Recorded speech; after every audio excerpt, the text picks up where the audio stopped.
What would you do if there was a habit so good that it made your life feel like an open world game? What if you could capture that feeling of awe and wonder? Like when you climb a hill in Breath of the Wild and the horizon stretches out endlessly before you, revealing forests, deserts, and mountains you've never seen before. It's that feeling that every corner hides something new. Every step forwards leads to something exciting. Well, I've got good news for you, because I lied in the title. I don't have just one habit. Instead, I actually have a framework that consists of not one, not two, not even three, but 4 habits which you can use today to literally make every day of your life feel like an open world game. I've even got a 5th bonus habit, which is the little cherry on top that ties it all together. I know these habits work because I've lived it myself. I used to feel like I was living the same day over and over again on repeat, but these habits help change that. However, before I talk about these habits, there's one thing you need to understand. What actually makes an open world game an open world game? Well, the core experience of any open world game is like most games. It's simply lots of small adventures threaded together in an almost seamless way. Like, think back to the last time you played an open world game. The experience of traversing the landscape was just several events strung together.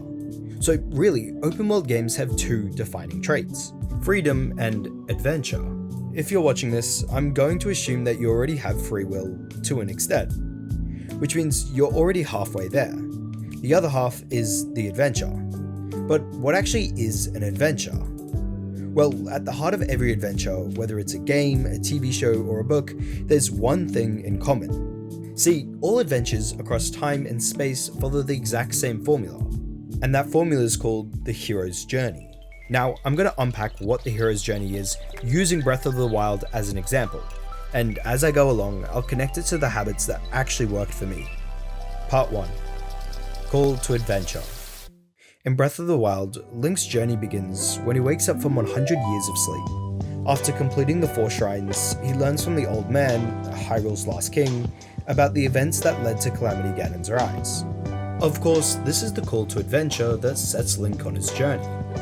The call to adventure is the initial push that forces the hero to embark on the adventure. This means that to make every day an adventure, it has to start with this, a call to adventure. Now, by choosing to do something, like going hiking, you can create these calls to adventure yourself. But that's not really applicable to everyday life. To make sure every day feels like an adventure, you have to actively keep your eyes open. You have to search for these entry points into adventure. That's exactly what the first habit is, seeking adventure in your day. You can literally stumble onto these adventures anywhere. For me, I remember one of my adventures started when I was sitting in a library and I saw this girl having trouble with a printer.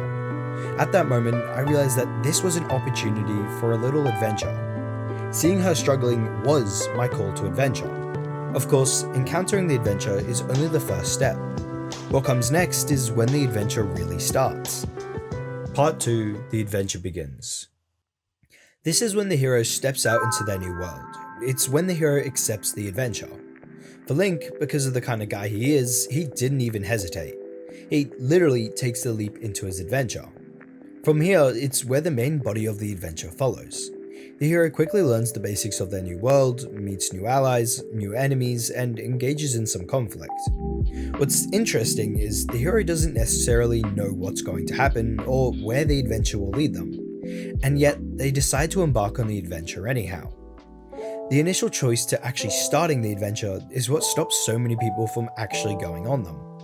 I could have just sat there and watched the girl struggle. In fact, I almost did. I'm not gonna lie, back then, I got pretty nervous at the idea of talking to a stranger, but despite that, I still chose to talk to her, even though I didn't actually know how she would react.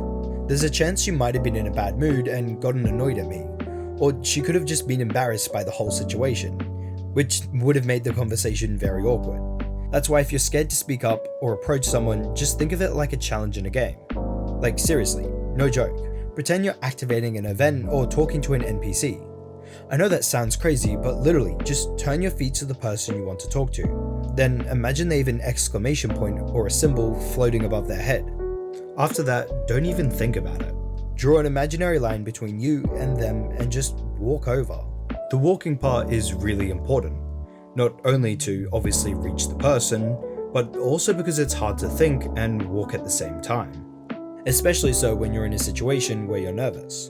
Once you get within a couple of meters, they'll look up and then it's too late to back down. For bonus points, you can even try combining it with the countdown method.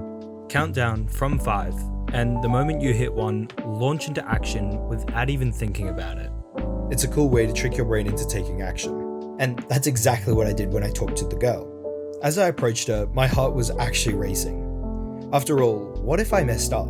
What if I said something stupid? At that moment, it felt like everything was on the line. It felt like a life or death situation.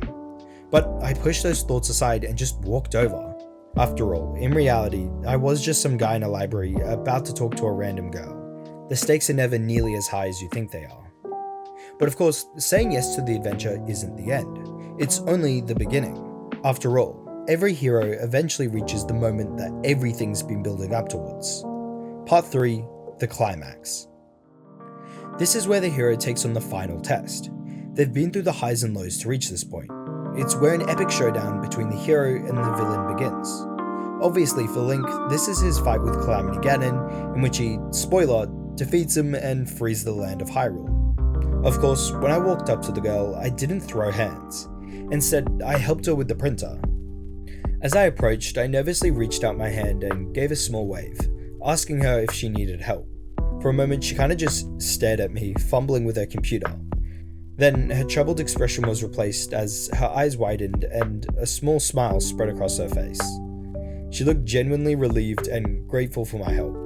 But I didn't just help her. I also challenged myself. See, once I was talking to her, I realized that she was in the same class as me, but we just hadn't talked before. So I could have just said like 2 words, then fixed her problem and left. But instead, I actually tried having a conversation. I challenged myself to talk to basically a stranger, which at the time was pretty hard for me.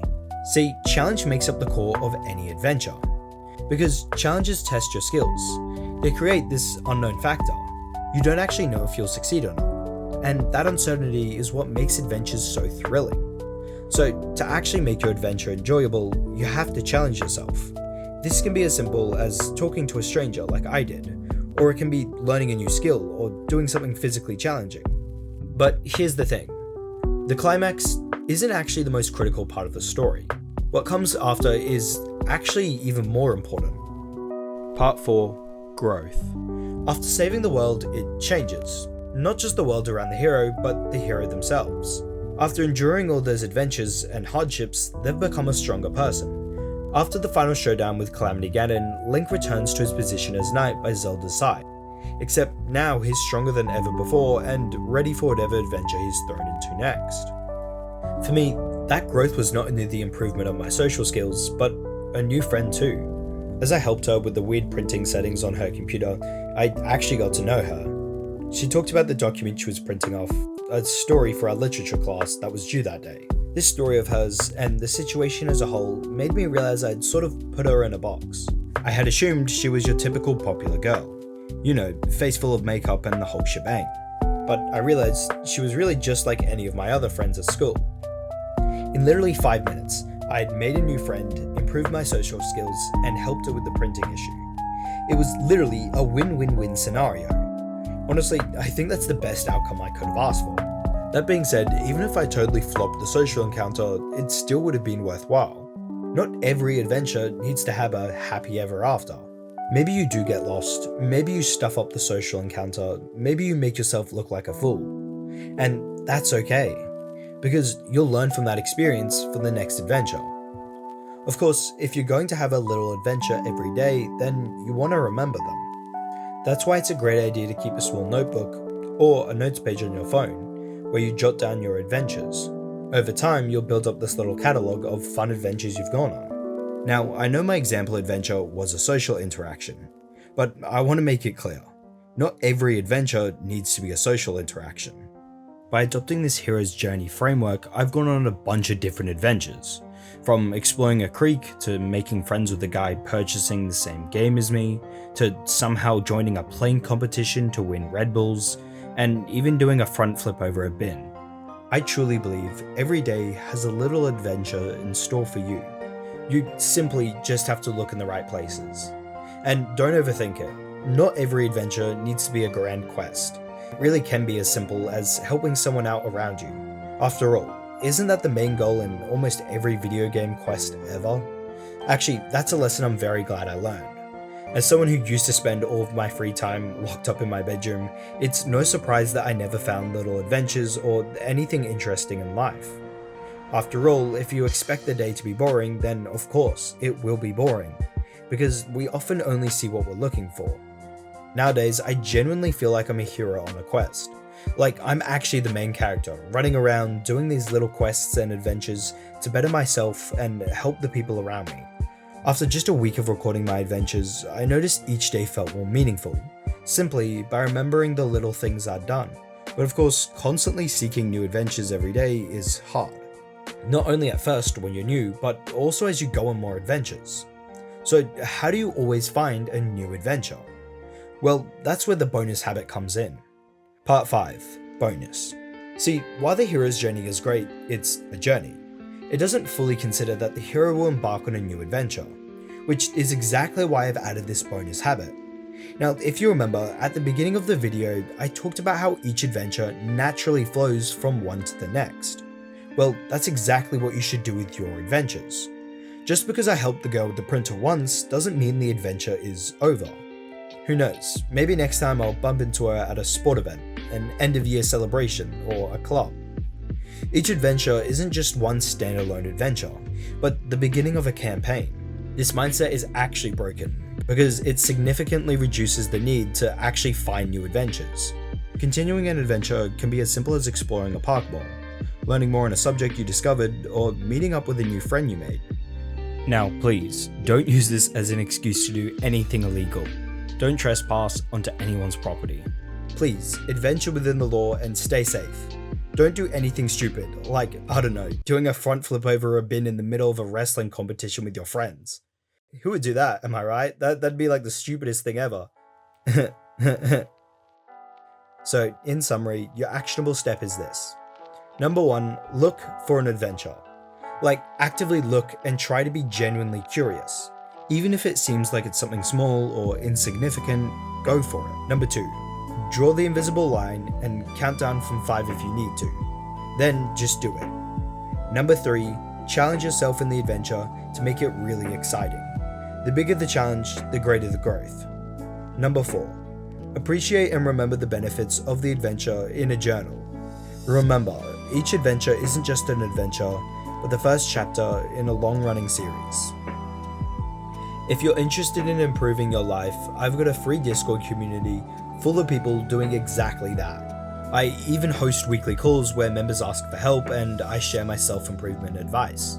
If that sounds like something you'd enjoy, then click the link in the description. Keep your sword sharp. Bye bye.